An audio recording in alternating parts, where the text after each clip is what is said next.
Les prix moyens des voitures neuves en Europe ou en Amérique du Nord sont désormais d'environ 50 000 € ou dollars. Celui-ci commence encore en dessous de 20 000 € et si vous le configurez à fond, comme c'est le cas ici, il restera encore en dessous de 30 000 €. C'est absolument et véritablement un phénomène unique dans l'automobile, devenant encore plus cher et bien plus cher. Voyons ce que nous pouvons obtenir pour ce prix décent ici avec le tout nouveau Dacia Duster. Nous verrons avec Thomas écran 4K complet, entier. Allons-y.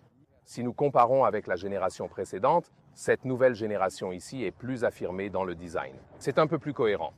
Elle arbore également le nouveau logo Dacia qui a été introduit avec le prédécesseur à la toute fin du cycle. Mais maintenant aussi ici avec cette nouvelle signature des feux de jour. Ensuite, ils ont cet aspect vraiment robuste. Et si vous optez pour la version 4x4, alors la garde au sol est d'environ 22 cm ou 8,5 pouces. Donc la version Overdrive est même 1 cm plus haute du côté de la suspension.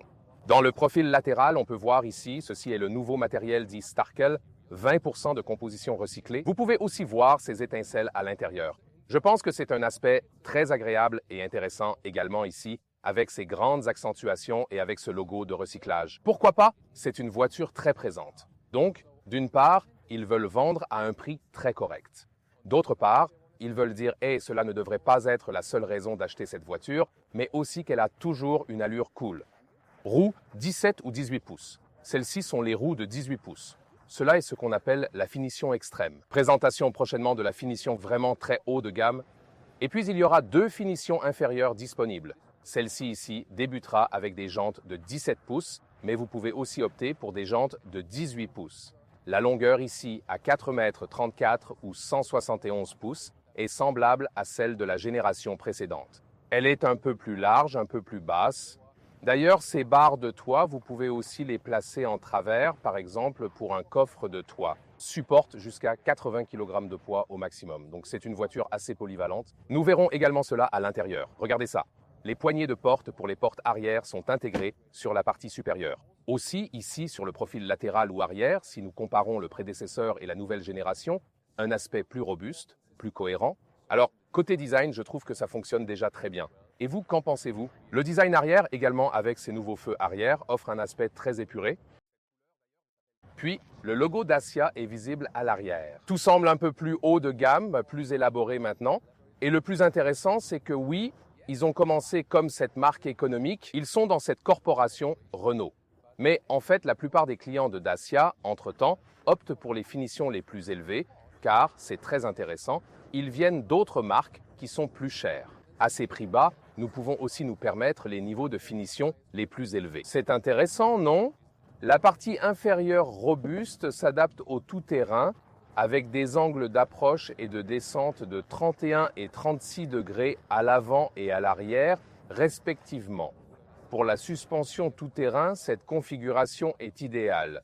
L'éclairage inclut des LED pour les feux de jour et sous l'unité principale, le faisceau principal étant halogène. Les clignotants ici à l'avant remplacent la partie supérieure du feu de jour. Je pense que c'est une intégration plutôt cool, n'est-ce pas? Des clignotants plus simples à l'arrière, mais je trouve que cette intégration est vraiment bien réussie. À certains endroits, c'est vraiment cette approche économique unique, aussi ici avec une antenne classique sur le dessus. Mais encore, vous devez vous demander, voulez-vous vraiment payer des prix beaucoup plus élevés pour plus de technologie?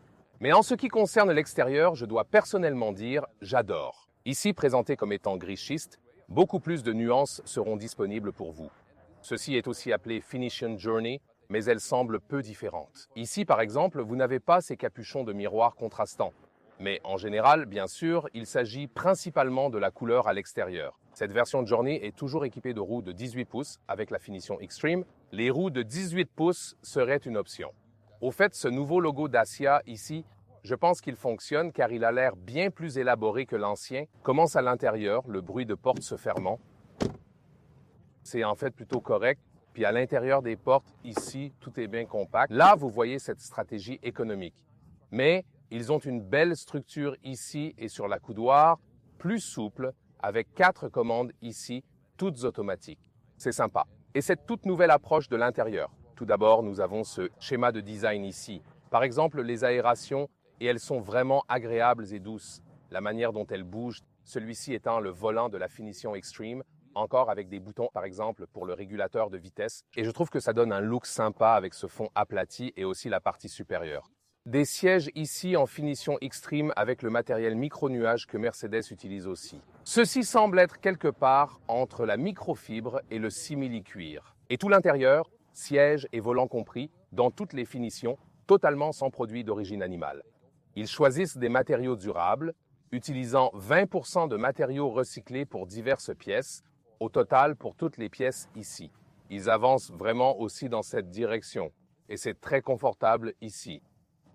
Pour moi, ici, avec 189, il reste beaucoup d'espace au-dessus de ma tête et les sièges sont vraiment bons. Nous comparerons aussi d'autres sièges, matériaux dans la finition voyage bientôt. Volant, contrôle manuel, totalement d'accord avec ça. Vous savez, commande manuelle siège, monter, descendre, avancer. Mais pour moi, c'est aussi simple dans le monde de l'automobile qui devient de plus en plus compliqué. C'est simple, voici ce que vous obtenez. Je pense que c'est une approche très cool. Le matériau micro-nuage, au fait, a aussi un son très intéressant. Donc, je dois vraiment trouver des détails où vous savez, découvrez ces histoires de prix ou d'économie. Et ici, par exemple, l'appui-tête, c'est là que vous voyez peut-être qu'ils doivent, vous savez, réduire les coûts d'une manière ou d'une autre. Dans l'aperçu du cockpit, ça semble tellement plus haut de gamme si vous comparez avec le prédécesseur. Belle indentation du Duster juste ici, donc encore une fois avec la structure ici. Celui-ci sûr est compact. Mais avec cette approche tout-terrain, ça va. Mais ici, mouvement cool, une fois de plus des bouches d'air, et unité de climatisation manuelle. Oh, avec un bon son de clic plaisant. J'adore vraiment, c'est cool. Pourquoi pas? Ici, vous commencez avec 3,5 pouces.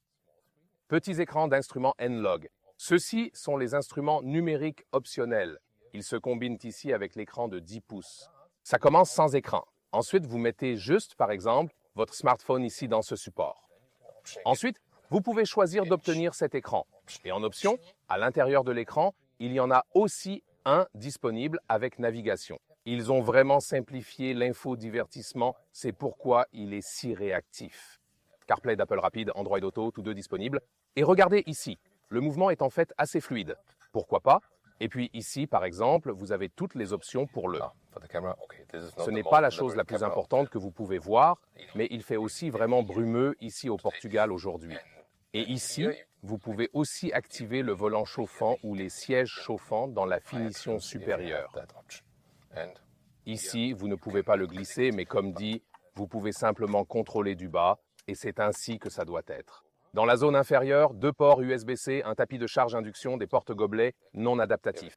Là, vous voyez des économies. Cependant, ensuite, un bel espace en dessous. Et ici, au rétroviseur, là aussi, vous ressentez les économies de coût. Ici, habillage différent, cool, car look contrastant en bleu. Non seulement sur les portes, mais aussi ici, sur le tableau de bord, dans le même matériau. Et pour parfaitement compléter ma tenue d'aujourd'hui, nous avons également choisi ce style denim sur les sièges. Et ceci se trouve ensuite sur le tissu intérieur qui est également très agréable au toucher. Alors, je ne suis même pas sûr de ceux que je préférerais. Je pense que ceux-ci pourraient même être plus cool. Optez pour Journey ou bien pour la version Extreme, les deux étant vraiment les meilleurs. Donc ce n'est pas que l'une soit vraiment meilleure que l'autre ou quelque chose du genre, c'est juste une question de style différent. Laquelle préférez-vous en fait? Et laissez-moi vous montrer ce système de clip en U plus en détail ici. D'abord, avec le support de smartphone.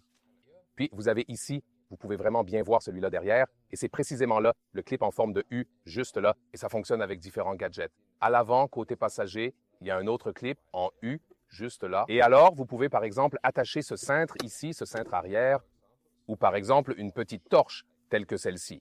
Et alors, vous pourriez avoir un peu plus de lumière ici. Ou pour donner un exemple pratique, un sac ici possède également ce système de clip en U à l'arrière. Et puis, vous pouvez le mettre juste ici pour le sécuriser. Ou vous pouvez aussi attacher l'arrière à l'arrière parce que, oui, c'est la console centrale. Il y a un autre attachement juste là, par exemple, également pour un porte-gobelet supplémentaire ici pour les passagers arrière.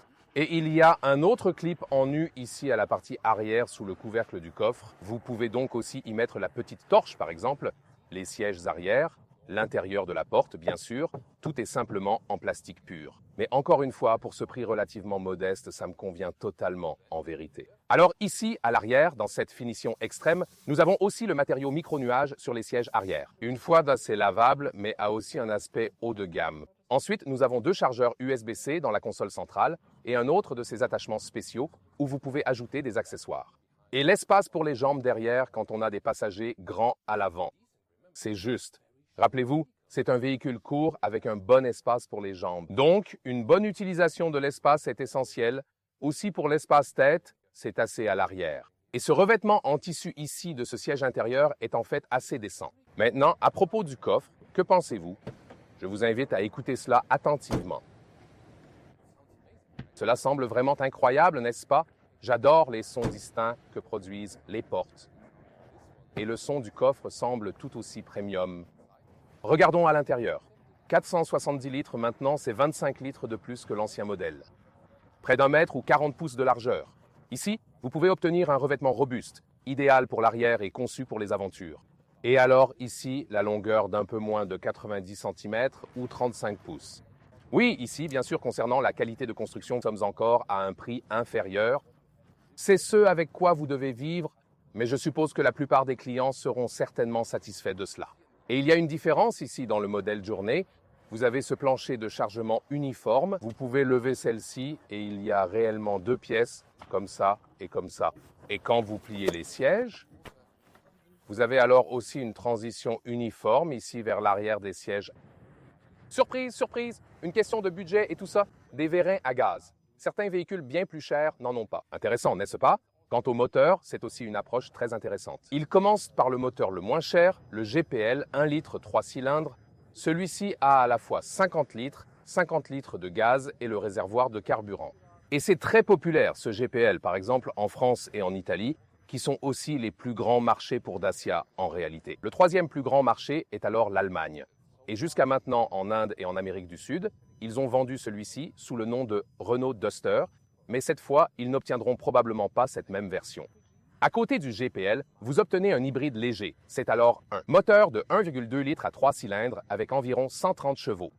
Hybride léger, boîte manuelle 6 vitesses, équipable de traction avant ou transmission intégrale. Le système de transmission intégrale avec un embrayage central qui favorise la traction avant puis hors route permet un partage 50-50 entre avant et arrière. Il existe un système hybride intégré doté d'un moteur puissant de 4 cylindres et d'une capacité de 1,6 litres.